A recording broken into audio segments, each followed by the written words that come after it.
भारत की लंबे समय से अटकी प्रोजेक्ट 75I पनडुब्बी परियोजना अब जल्द ही आगे बढ़ सकती है। जानकारी के मुताबिक करीब 70,000 करोड़ रुपए की इस महत्वाकांक्षी डील का प्रस्ताव आने वाले दिनों में कैबिनेट कमेटी ऑन सिक्योरिटी यानी CCS के सामने रखा जा सकता है। अगर मंजूरी मिलती है तो भारत के लिए 6 नई अत्याधुनिक पारंपरिक पनडुब्बियों के निर्माण का रास्ता साफ हो जाएगा। इस प्रोजेक्ट के तहत पनडुब्बियों का निर्माण मुख्य रूप से मुंबई स्थित मज़ागॉ डॉक शिप बिल्डर्स यानी MDL में किया जाएगा। इसके लिए जर्मनी की प्रमुख कंपनी थिसनक्रप मरीन सिस्टम्स यानी TKMS भारतीय साझेदार के रूप में काम करेगी। इस डील पर पिछले कई वर्षों से बातचीत चल रही थी, लेकिन कीमत, तकनीकी जरूरतों और व्यावसायिक शर्तों को लेकर कई बार मामला अटकता रहा। इन पनडुब्बियों की सबसे बड़ी खासियत होगी एयर इंडिपेंडेंट प्रोपल्शन यानी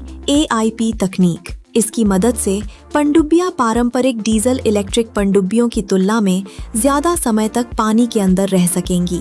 इनमें आधुनिक सेंसर, टॉर्पीडो, मिसाइल और इलेक्ट्रॉनिक वॉरफेयर सिस्टम जैसी क्षमताएं भी शामिल होने की उम्मीद है। लेकिन भारत के लिए ये प्रोजेक्ट सिर्फ 6 पनडुब्बियां खरीदने तक सीमित नहीं है। इसका बड़ा उद्देश्य मेक इन इंडिया और आत्मनिर्भर रक्षा उत्पादन को बढ़ावा देना है। भारत चाहता है कि स्थानीय कंपनियां सिर्फ पार्ट्स असेंबल न करें, बल्कि तकनीक को समझें, उसका निर्माण करें और भविष्य में उसे अपग्रेड करने की क्षमता भी विकसित करें। TKMS ने भारत में पहले ही अपनी औद्योगिक साझेदारियां बढ़ानी शुरू कर दी हैं। कंपनी भारतीय संस्थानों के साथ टॉर्पीडो और एंटी सबमरीन वॉरफेयर सिस्टम जैसे क्षेत्रों में सहयोग कर रही है।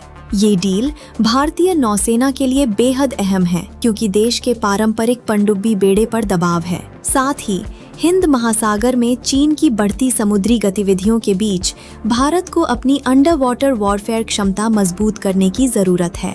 CCS की मंजूरी के बाद कॉन्ट्रैक्ट साइनिंग और निर्माण की प्रक्रिया शुरू हो सकती है। ऐसे में प्रोजेक्ट 75I भारत की समुद्री सुरक्षा और रक्षा आत्मनिर्भरता दोनों के लिए एक बड़ा कदम साबित हो सकता है। ज्यादा अपडेट के लिए बने रहिए इंडस्ट्रियल एम्पायर के साथ और हमारे चैनल को सब्सक्राइब करना बिल्कुल ना भूलें।